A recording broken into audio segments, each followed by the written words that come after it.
পুর পিঠা করার জন্য চালের গুঁড়ো করে রেখেছি। এবার কড়াইতে জল দিয়েছি, জলটা গরম হয়ে গেছে, তাতে মাপ মতন লবণ দিব আর চালের গুঁড়ো দিয়ে মাখিয়ে নিব।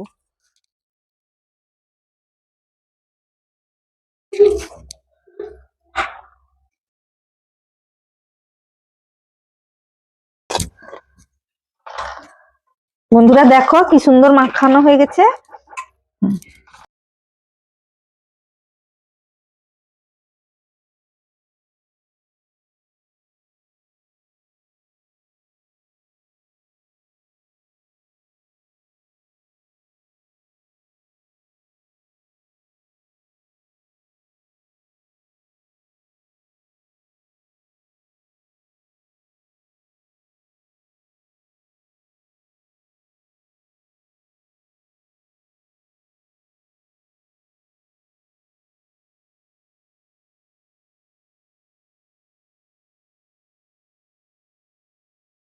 বন্ধুরা হাঁড়িতে জল বসিয়ে রেখেছিলাম, তার উপরে একটা ঠান্ডা থালা দিয়েছিলাম, তাতে একটা ঢাকনা দিয়েছিলাম।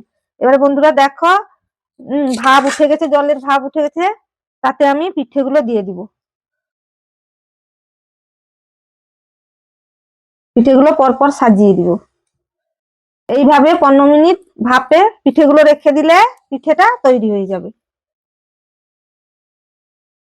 বন্ধুরা এবারে ঢাকা খুললেই দেখো রেডি পুর পিঠা।